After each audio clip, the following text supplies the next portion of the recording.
오늘 우리가 함께 볼 말씀은 시편 84편입니다.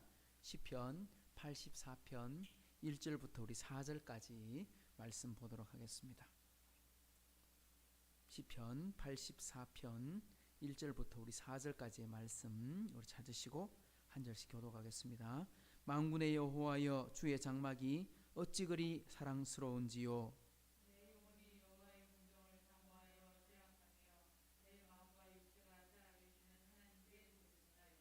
나의 왕 나의 하나님, 만군의 여호와여, 주의 제단에서 참새도 제집을 얻고 제비도 새끼둘 보금자리를 얻었나이다.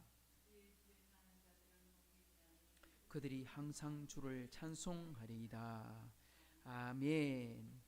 우리 지난 83편까지 우리 살펴보고 한 주 쉬고 우리 84편으로 넘어오게 되는데요. 우리 시편 3권, 시편이 150편 중에 1권, 2권, 3권, 4권, 5권 이렇게 5개로 나눠져 있는데 우리가 지금 이제 3권의 시편을 묵상하고 있습니다. 우리 지난 시간까지는 계속 3권을 시작할 때 누구의 시로 시작했느냐 하면 아삽의 시, 그러니까 다윗 시대의 찬양대 지휘자, 그 다음 솔로몬 시대의 지휘자, 그리고 포로 시대의 찬양대 지휘자, 뭐 다 이름들이 다 아삽의 후손들이나 아삽의 사람들이 함께 노래를 부른 곡으로 이렇게 뭉쳐져 있습니다. 그래서 3권의 시작에는 주로 아삽, 근데 찬양대 지휘자, 찬양대를 봉사했던 사람이 아삽만 있은 건 아니에요. 다윗 시대에도 보면 아삽뿐만 아니라 또 누가 있느냐 하니까 레위지파 사람 중에 고라 자손들도 포함됩니다. 고라 하면 우리가 딱 떠오르는 게 뭐가 떠오르냐면 모세와 이스라엘 백성들이 광야 40년 동안 살아가는 동안에 모세와 아론의 지도력에 도전하고 대들었다가 하루아침에 땅이 갈라져서 하나님의 심판으로 말미암아 무덤으로 내려가 버리게 되는, 그러니까 그냥 땅이 갈라져서 이제 고라의 가족들, 그 다음에 고라를 따르던 무리들 하루아침에 그냥 땅속으로 다 꺼져 버렸어요.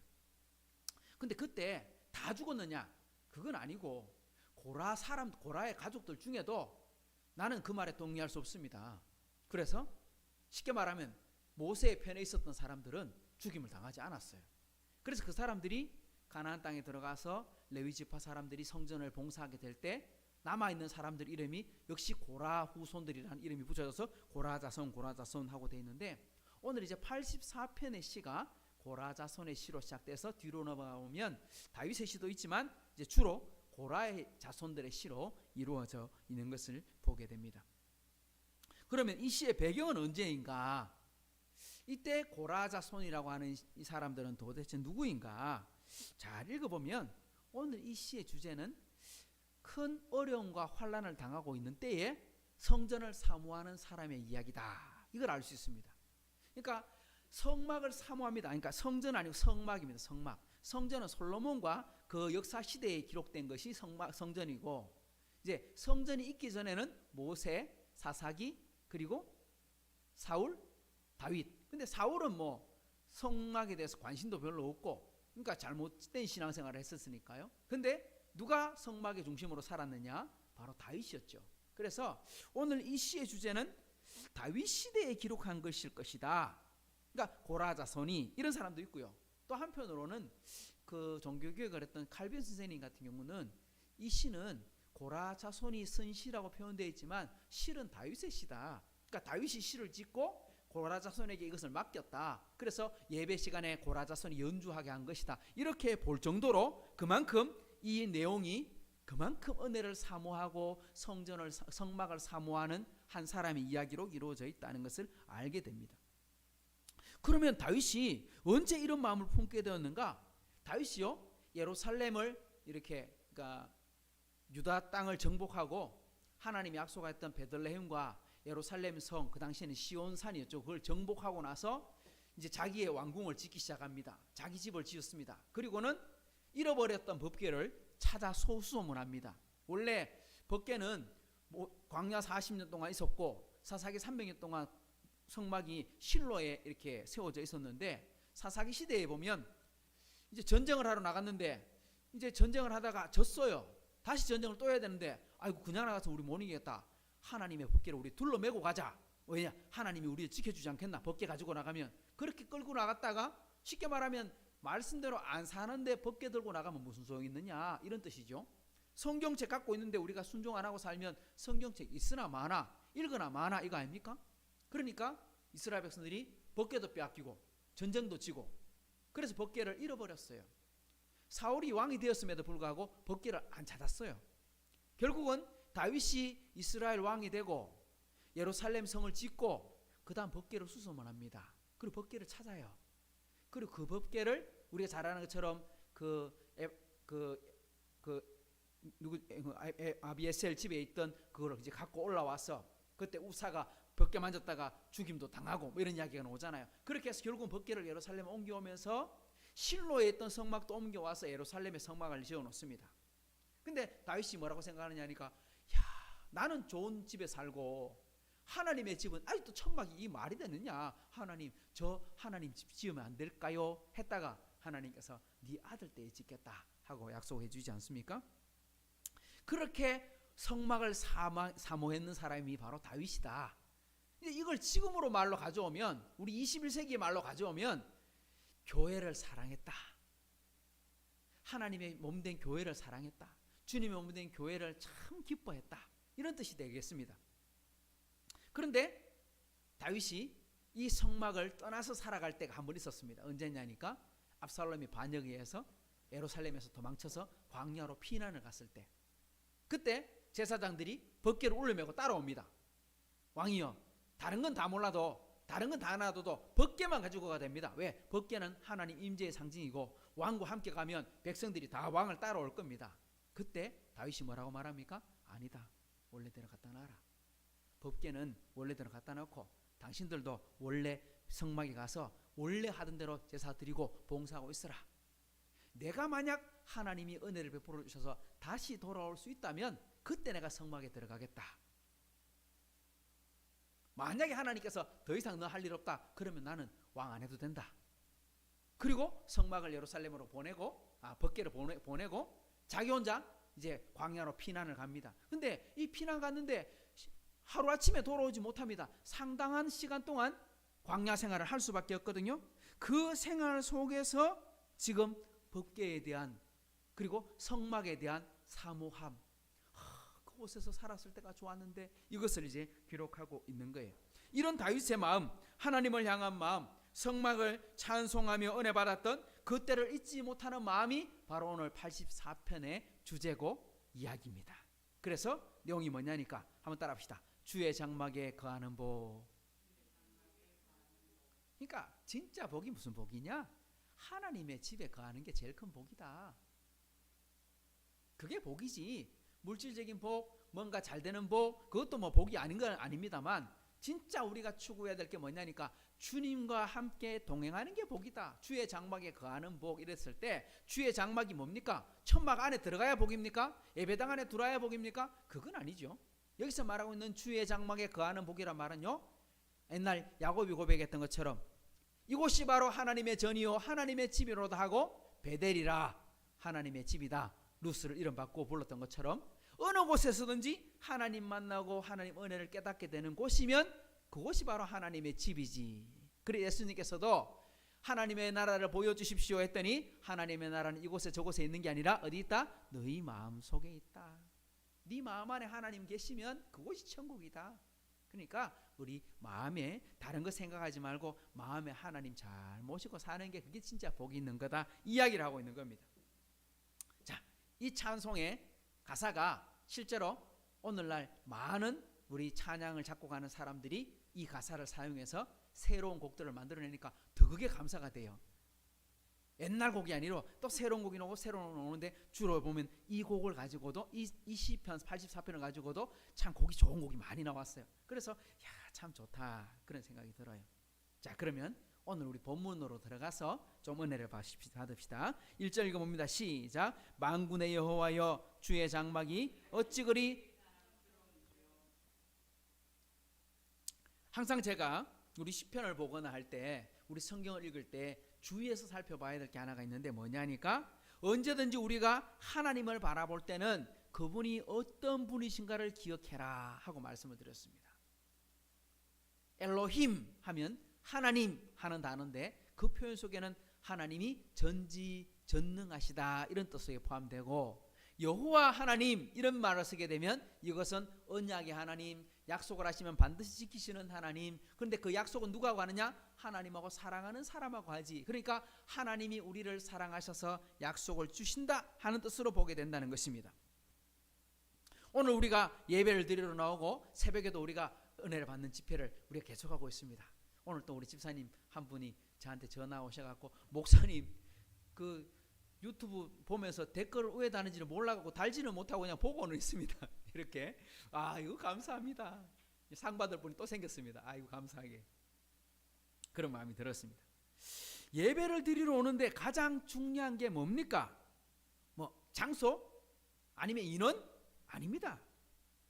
내가 예배를 드리는데 누가 예배를 받느냐? 예배의 대상입니다. 그분이 누구신가를 바로 알아야 예배 드리는 자의 태도, 예배 드리는 자의 방법이 바로 나오게 되는 것입니다. 시는 하나님을 어떤 분으로 기록하고 있느냐? 한번 따라합시다. 만군의 여호와라. 누구라고요? 만군의 여호와 하나님. 여기서 만군이라고 말하고 있는 만군은요, 사람의 어떤 군인을 말하는 게 아니에요. 만군, 천군 천사를 말하는 거예요. 즉 다르게 말하면 천사를 호위하여 세상을 통치하시고 다스리시는 하나님, 그 이야기를 하시는 거예요. 그러니까 하나님은 전 세계에서 제일 세신 분이다 이런 뜻입니다. 하나님은 이스라엘만 다스리는 게 아니라 애굽도 다스리고 바벨론도 다스리고 미국도 다스리고 중국도 다스리고 우리가 살고 있는 이 대한민국도 다스리는 줄 믿습니다. 대통령도 있고 국회의원도 있고 여러 권력자들이 있긴 하지만 우리 예수 믿는 사람들의 눈으로 본다면 이 나라는 하나님이 통치하고 있는 겁니다. 영적인 의미에서 하나님이 우리를 붙잡고 있는 거죠. 그러면 그런 하나님으로 모셨으면 거기에 합당한 태도를 보여야 될 게 아닙니까? 그 합당한 태도가 진정한 예배라는 겁니다. 만군의 여호와라 했으니 여호와는 뭐라 그랬어요? 언약의 하나님, 약속하시는 하나님. 그런데 그 약속 누구한테 했느냐? 사랑하는 우리한테 한 겁니다. 잘 보십시오. 만군의 하나님이고 약속하면 반드시 지키시는 분인데 그분이 날 미워하셔. 그럼 끝장입니다. 만군의 하나님이고 약속을 반드시 지키는 분인데 내게 욕을 하시는 분이야. 이러면 끝장나는 겁니다. 그런데 그 하나님이 나를 어떻게 하신다고요? 사랑하시는데 어떻게 사랑하시냐? 하나밖에 없는 아들을 주시기까지 사랑하셨어요. 그 하나밖에 없는 아들을 십자가에 못 박아 죽이시면서까지 우리를 사랑하셨어요. 그러니까 얼마나 감사한 거죠. 이렇게 나를 사랑하시는 분이 있기 때문에 최고의 행복이 우리 안에 있는 것입니다. 그래서 시인이 뭐라고 고백하느냐? 하나님의 장막이 어찌 그리 사랑스러운지요. 어찌 그리 사랑스러운지요. 무슨 말입니까? 내가 하나님의 전을 뭐합니다? 사랑합니다. 이 말입니다. 내가 주님의 몸된 교회를 사랑합니다. 이 말입니다. 하나님이 나를 그렇게 사랑하시는데 내가 어떻게 하나님을 사랑하지 않을 수가 있습니까? 주의 장막을 사랑한다는 것은 하나님을 사랑한다는 말입니다. 눈에 보이는 성막이 화려하거나 아름다운 게 아닙니다. 우리가 알고 있는 성막은요, 그 물개 가죽으로 이렇게 천막이 덮여져 있어요. 그러니까 밖에서 보면 그냥 시커먼 그런 천막이란 말이에요. 안에 들어가면 빛이 하나도 없는 깜깜한 그런 천막. 그 안에 보석을 박아놨느냐? 그것도 아니거든요. 어쩌면 왕이 살고 있는, 다윗이 살고 있는 왕궁과 비교하면 너무너무 초라한 그냥 천막에 뿌리를 비교할 밖에 없는 거예요. 그런데도 중요한 건 뭐냐? 그곳에 누가 계신다? 하나님이 계신다. 주의 장막이다. 하나님이 계시는 곳이다. 그래서 그곳을 사랑하는 겁니다. 우리도 주님의 몸된 교회를 사랑합니다 할 때 우리 이 건물 사랑하는 건 아니에요. 건물을 소중히 여겨야 되긴 합니다. 아껴 쓰는 거 필요합니다. 하지만 이 안에 누가 계시느냐? 우리 이 공동체 모임에, 하이섬 모임에 하나님이 주인이시로 하나님이 이곳에 와 계시기 때문입니다. 그래서 우리가 주님을 사랑합니다. 주님의 몸된 교회 하이섬 교회를 사랑합니다 하고 말하게 되는 것입니다. 주님의 은혜가 있기 때문에 사랑하고 주님의 사랑을 받는 성도들이 있기 때문에 이곳을 사랑하게 되는 것입니다. 근데 그 사랑이 얼마나 깊은지 한번 봅시다. 2절 시작. 내 영혼이 여호와의 궁정을 사모하여 쇠약하며 내 마음과 육체가 살아계시는 하나님께 부르짖나이다. 그렇게 사랑하는 성막인데 지금 자신 어디 있어요? 배경으로 말했던 것으로 따진다면 다윗이 지금 광야에 있어. 예배드리러 가고 싶어도 갈 수가 없어. 왜? 지금 가면 죽으니까. 가고 싶어도 갈 수 없고 지금 떠나와 있는데 그것이 너무너무 그리우니까 어느 정도 그러냐? 내 몸과 마음이 쇠약할 정도로. 야, 사람이 마음이 확 한쪽에 집중되어 있는데 일이 안 풀려. 스트레스 확 받아. 그래갖고 몸이 축이나 우리 그런 거 있잖아요. 그죠? 잠도 제대로 못 자, 식사도 제대로 못 해. 뭐 육신의 어려움이 닥친 건 아니었는데도 불구하고 정신적인 스트레스가 오면 제대로 먹지도 못하고 자지도 못하고 그러면요. 그걸 한 일주일만 하면 얼굴이 쫙 이렇게 얼굴 표정이 다 그래서 사람 보면 아이고 무슨 일 있나 뭐 걱정 있나 사람들한테 바로 나타나잖아요. 오늘 다윗이 그랬다는 거예요. 내 영혼이 하나님의 집을 사모했는데 가지 못하니까 막 쇠약해져 버렸다. 지금 광야에 숨어 있습니다. 다윗이 예루살렘을 피해 놓을 때 법궤를 원래대로 갖다 놓으라 했으니까 지금 법궤는 예루살렘에 있고 성막은 예루살렘 성에 있습니다. 지금 제사단이 지켜야 되지요. 내가 하나님 은혜 주시면 다시 돌아오겠다는데 하루아침에 돌아온 게 아니에요. 상당한 시일 동안 돌아오지 못해요. 그러니까 가고는 싶고 한데 갈 수가 없어. 우리 이런 거 있잖아요. 휴전선 앞에 그 명절 되면 그 앞에다가 그 성묘창 창 차려놓고 거기서 뭐 제사를 지내기도 하고 차례를 지내기도 하고 그리고 고향 땅 쳐다보면서 그리워하는 우리 실향민들 이북 분들 계시잖아요. 바로 그런 거라는 겁니다. 이 시간이 길어집니다. 길어지는데 아직 언제 돌아갈지 몰라. 언제 돌아가서 은혜를 받을지 알 수가 없어. 우리가 기도했는데 하나님의 은혜가 바로 나타나지 않는 거예요. 기도하는데 하나님 응답 바로 없는 거예요. 마음이 답답하고 불안하고 초조해지는 거예요. 그때 왜 하나님이 안 도와주실까? 그런 염려와 걱정도 있게 되는 거지요. 마음으로는 지금 불안합니다. 염려가 있는데 겉으로만 저 믿습니다. 걱정 안 합니다. 그러면 걱정이 없나요? 아니죠. 그죠? 내 안에 걱정이 있어요. 내 안에 염려가 있어요. 그러면 없는 척하면 없어집니까? 믿습니다 하면 사라집니까? 아니에요. 오늘 다윗은 솔직했어요. 내 마음이 쇠약하며 하나님께 부르짖나이다. 이렇게 말했어요. 왜 부르짖어요? 찬송하는 게 아니고 왜 부르짖어요? 문제가 해결된 게 아니니까요. 아직도 만나고 싶으나 가지 못하니까요. 그러니까 불안하면 불안한 대로, 힘들면 힘든 대로 하나님께 고백하는 게 그게 진실한 것이지, 그게 진짜 거룩한 것이지, 내가 불안함에도 불구하고 불안하지 않는 척, 믿음이 없으면서 믿음 있는 척 하는 건요, 그건 하나님께 바른 태도가 아닙니다. 있는 모습 그대로 하나님께 나아가면 그게 바로 신령과 진정으로 예배를 드리는 겁니다. 그래서 부족한 모습으로 하나님께 나아가면 그 모습 바로 그대로 받아주시는 거예요. 하나님이 해결해 주시는 거예요. 자, 3절도 봅니다. 시작. 나의 왕 나의 하나님 만군의 여호와여, 주의 제단에서 참새도 제 집을 얻고 제비도 새끼둘 보금자리를 얻었나이다. 여기 보면요, 만군의 여호와 하나님이 누구의 왕이라고 되어 있습니까? 나의 왕 나의 하나님 만군의 여호와여. 우리 시작할 때 만군의 여호와여 이렇게 시작했는데 앞에 3절에 와보니까 나의 왕 나의 하나님 만군의 여호와 이렇게 봅니다. 그분이 누구냐? 나의 왕이요 나의 하나님이라. 개인적인 관계.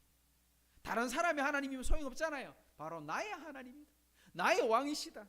근데 그 하나님이 어떤 분이시냐 했더니 뒤에 뭐라고 되어 있느냐? 좀 재미난 표현이 있어요. 이렇게 말합니다. 주의 제단에서 참새도 제 집을 얻고 제비도 새끼둘 보금자리를 얻었나이다. 우리 봄 되면 요즘은 뭐 다 아파트에 주로 사니까 이런 내용 잘 없는데 옛날 우리 그 시골 마을에서 우리 살 때 보면 우리 강나무 같은 제비가 돌아와가지고 우리 처마에다가 제비집 짓고 거기다가 새끼를 치고 그리고 한참 있다가 가을 되면 이제 다 같이 날아가잖아요. 그리고 우리가 눈으로 많이 봤는데 성막 한쪽 구석에다가 참새가 집을 지었다. 제비가 날아와서 그곳에 집을 짓고 새끼를 키웠다. 이런 뜻입니까? 성막에다가? 그런 말은 아니에요. 아마 레위지파 사람들이 성막 주변을 항상 돌아보면서 뭐가 잘못된 건 없나 살펴갖고 아마 참새가 집을 지었다면 집 그건 다 헐었을 거예요. 이 말은 그런 뜻이 아닙니다. 이 말은 무슨 뜻이냐? 참새 한 마리, 제비 한 마리도 다 거두시고 키우시는 분이 하나님이시다. 주의 성막에는 제비도 새끼둘 보금자리를 얻고 참새도 제 집을 얻는데요. 이 말은 무슨 말이냐? 하나님은 천하 모든 만물을 다 돌아보실 뿐만 아니라 하나님께서 먹이신다. 하나님은 풀 한 포기 새 한 마리까지 책임지신다. 그래서 우리 그 마태복음에서 예수님께서 산상수훈 말씀을 전하실 때 뭐라고 했습니까? 공중의 새를 보라, 심지도 않고 거두지도 않고 창고에 모아 들이지도 아니하되 너희 하늘 아버지께서 기르시나니 너희를 어찌 모르시겠느냐? 또 너희가 어찌 의복을 위하여 염려하느냐? 들의 백합화를 보라, 어떻게 자라는가 생각해봐라. 수고도 않고 길쌈도 안 한다. 너희가 물 한 번 줬느냐? 풀 한 번에 거기다 비료를 한 번 줬냐? 아무것도 안 했다. 그런데 하나님이 먹이셨다. 그러므로 뭐 하지 마라? 염려하지 마라. 하나님이 책임지신다. 대신 뭐 해라? 먼저 그의 나라와 그의 의를 구해라. 할렐루야. 그래 말하잖아요. 그러니까 이 말은 무슨 말이냐니까, 하나님은 지금 우리를 살피시는데 마치 제비 한 마리, 참새 한 마리까지도 하나님께서 책임져 주시는 것처럼 절대 안 버린다. 누군데? 하나님의 아들인데, 하나님의 딸인데 왜 버려? 하나님의 영상으로 지음받은 귀한 존재인데 어떻게 하나님 버리시겠는가? 이 말입니다. 자, 그러면 오늘 44편 우리 셀라가 3번 나오거든요. 그러니까 이건 찬송가가 3절로 돼 있다는 거죠. 우리 1절의 마지막 결론을 보십시다. 4절 시작. 주의 집에 사는 자들은 복이 있나니 그들이 항상 주를 찬송하리이다. 아멘. 우리 하이섬 식구들이 이 복을 받아 누리기를 축복합니다. 뭐냐? 주의 집에 사는 자들은 복이 있나니. 우리는요 참 복받기를 원합니다. 한국민족은요. 그래서 복받는 걸 되게 좋아합니다. 우리 새해 인사할 때도 뭐라 합니까? 새해 복 많이 받으십시오. 우리 사람들 만날 때마다 다 그 이야기를 합니다. 다른 외국인을 보면 해피 뉴 이어 합니다. 아, 행복해지기를 가는데 우리는 뭐라 하냐? 복 많이 받으십시오. 복 많이 받으십시오. 근데 제일 큰 복이 무슨 복이냐? 로또 당첨되고 돈 많이 벌고 사업이 잘 되고 자녀가 되어 좋은 대학 들어가고 이런 거냐? 우리 그런 것들도 하나 어떻게 보면 한 1년 동안 받는 기쁨일 수 있습니다만, 진짜 복은 뭐냐? 근본적인 복은 뭐냐? 한번 따라합시다. 주의 집에 사는 자들이 복이 있도다. 오늘 그 말을 하는 겁니다. 주의 집에 사는 자 것이 복이 있다. 주의 집에 온다는 말이 뭡니까? 예배 드리러 오는 자체가 복이다 이 말입니다. 우리 하나님을 만나러 올 수 있다는 것이 복이고, 하나님의 자녀가 되어 천국의 상속자가 된 것이 복입니다. 그것을 깨닫게 되니 저절로 뭐가 나옵니까? 찬송이 안 나올 수가 없어요. 이겁니다. 오늘 제목처럼 우리 주의 장막에 거하기를 사모하는 하이섬 식구들이 되기를 축복합니다. 환경도 열리고 마음도 열리고 몸도 회복되고 모두가 함께 예배 자리에 오고서 함께 올라와서 다 같이 기쁨으로 주님을 섬길 수 있는 그런 하이섬 교회. 뭐 또 다른 것도 잘 돼야 되지만 무엇보다도 하나님 만나는 것이 너무 행복하고 하나님의 몸된 교회를 사랑하게 되는 이것이 가장 큰 복이고 기쁨인 것을 바로 깨닫게 되는 우리 식구들 다 되기를 주님의 이름으로 축복합니다. 참 좋으신 하나님 아버지 감사합니다. 오늘도 주님의 말씀 함께 묵상하면서 이 하루를 우리가 깨웁니다. 우리가 다시 한 번 더 돌아봅니다. 고난주간 세 번째 날을 지나면서 오늘 수요 예배가 있어 함께 말씀 묵상합니다. 흩어진 우리 식구들 이 말씀 기억하게 하시고, 정말 우리가 복을 받되 다른 어떤 복이 아니라 하나님의 은혜 가운데 살아가는 것이 가장 복되다는 것을 바로 알고 깨닫게 해 주옵소서. 그래서 하나님이 기뻐하시는 일들을 우리가 마음껏 살아드리는 복된 인생이 되게 해 주옵소서. 감사와 찬양을 주께 드리며 예수님의 이름으로 기도드리옵나이다. 아멘. 하늘에 계신 우리 아버지여, 이름이 거룩히 여김을 받으시오며 나라의 임하시오며 뜻이 하늘에서 이루어진 것 같이 땅에서도 이루어지이다. 오늘 우리에게 일용할 양식을 주시옵고, 우리가 우리에게 죄전자를 사하여 준 것 같이 우리 죄를 사하여 주시옵고, 우리를 시험에 들게 하지 마시옵고 다만 악에서 구하시옵소서. 나라와 권세와 영광이 아버지께 영원히 싸움나이다. 아멘.